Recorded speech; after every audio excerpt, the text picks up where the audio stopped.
Alors, il y a un endroit où ça a fini par s'écrouler, et ça se passe en ce moment.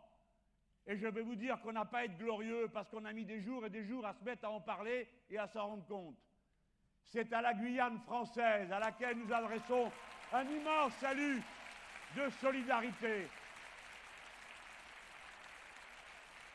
La Guyane, c'est nos petits chéris, c'est la France en Amérique du Sud, telle que, si j'étais élu, eh bien, nous prendrions notre place, non pas comme le fourgon de l'armée nord-américaine, mais comme un partenaire direct, je dis bien direct, avec les pays de l'Amérique latine, puisque la France est un pays d'Amérique latine. Alors,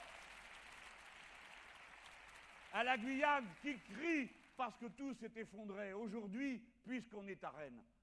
Mais ça aurait pu être ailleurs.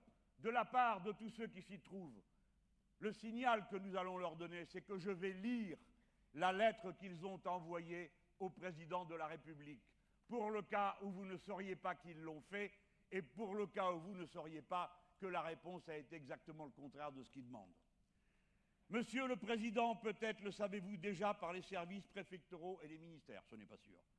Par leur mobilisation générale de ces derniers jours, nos concitoyens ont tenu à vous alerter solennellement sur le fait que la Guyane se meurt, gangrénée par une insécurité générale touchant tous ces secteurs d'activité, qu'ils soient économiques, sociaux ou culturels.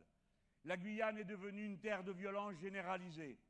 Violence économique, elle se manifeste par l'absence totale de croissance réelle, par un non-développement entretenu, ayant pour conséquence la destruction régulière du tissu économique. Les entreprises sont en difficulté, le taux de chômage est de 22% en moyenne et même de 40% chez les jeunes. Vous entendez ça, les gens? Il n'y a pas de croissance, il n'y a pas d'activité, alors qu'on est à côté de la plus grande forêt du monde et qu'il y a de plus en plus de gens. Comment on arrive à une absurdité pareille? Je continue. Violence sanitaire. Les établissements de santé, publics et privés confondus, sont dans un état pitoyable. Les hôpitaux ressemblent plus à des mouroirs qu'à des lieux de guérison. Le nombre d'évacuations sanitaires rendues nécessaires vers les Antilles et la métropole atteint des chiffres extravagants. 380 en 2015, 410 en 2016, pour une population totale estimée à 330 000 personnes. Elle se caractérise par le taux d'échec scolaire le plus élevé de France, entraînant par voie de conséquence le taux d'insertion professionnelle le plus bas.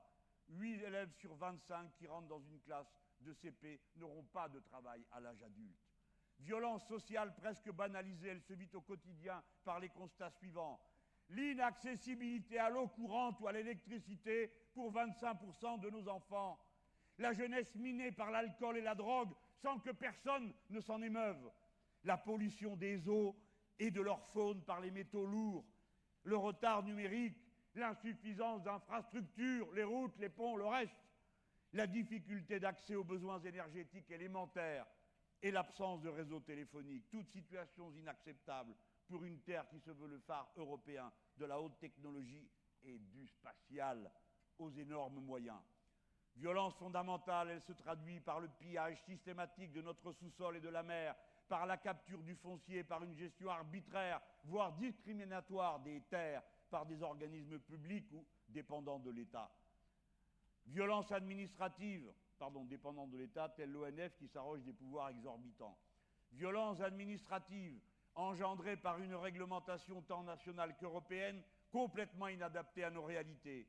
Elle induit une faiblesse financière structurelle dans la majorité des collectivités locales qui devraient normalement et légalement être mises sous tutelle. Ces réglementations sont contre-productives. Elles entravent aussi bien l'action des élus que celle des acteurs économiques. Cette violence concerne également les contraintes réglementaires imposées au monde agricole, aggravant ainsi la dépendance alimentaire de la Guyane. Violence culturelle.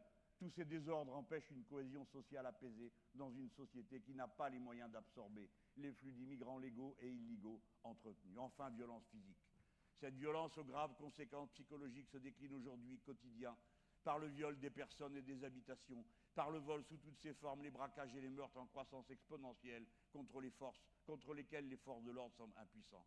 Monsieur le Président, la Guyane va très mal. Le pays se délite, ce que je viens de vous dire. Et l'imminence du chaos n'est plus une hypothèse d'école. Il y va de l'avenir d'une population française profondément attachée à sa patrie, qui n'entend pas se laisser détruire.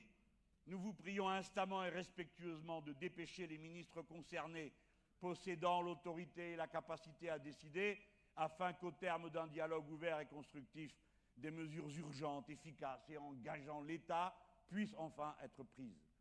Pour le collectif Sauvons la Guyane, regroupant les représentants de la société civile, des syndicats patronaux et de salariés, c'est signé le collectif pour la Guyane.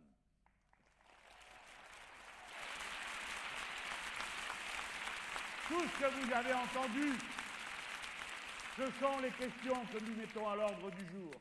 L'État qui a disparu, plongeant la société dans le chaos, des richesses immenses que personne ne pense à utiliser d'une manière respectueuse de la nature.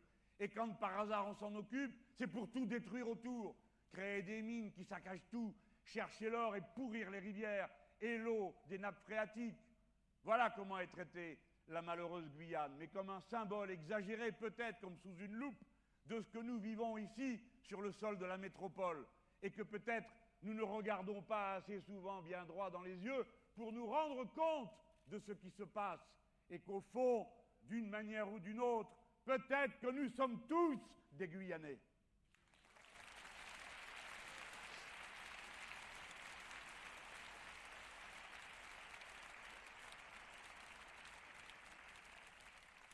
Voilà comment, dans la vie concrète, prend place le programme L'Avenir en commun. La réponse au problème que soulèvent les Guyanais est dans l'avenir en commun. La règle verte, nous ne prendrons jamais plus à la nature que ce qu'elle peut reconstituer. L'organisation sociale, le renforcement des services publics, la priorité donnée à la santé et par-dessus tout à l'éducation de nos petits, parce que plus ils seront éduqués, meilleurs ils seront, et entre eux, et avec la nature, et dans la société.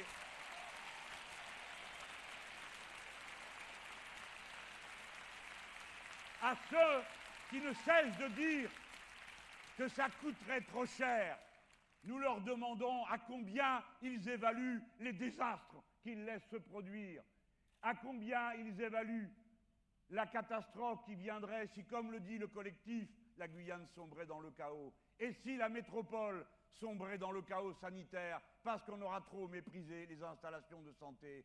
Et si la métropole sombrait dans le chaos ferroviaire parce qu'on n'a pas entretenu les infrastructures, parce qu'on a dirigé tout ça n'importe comment. Et si la métropole venait à sombrer dans la catastrophe du fait de ceux qui continuent à penser, butés, bornés qu'ils sont, que l'énergie nucléaire ne présentera jamais aucun problème, alors que nous savons tous que c'est le contraire.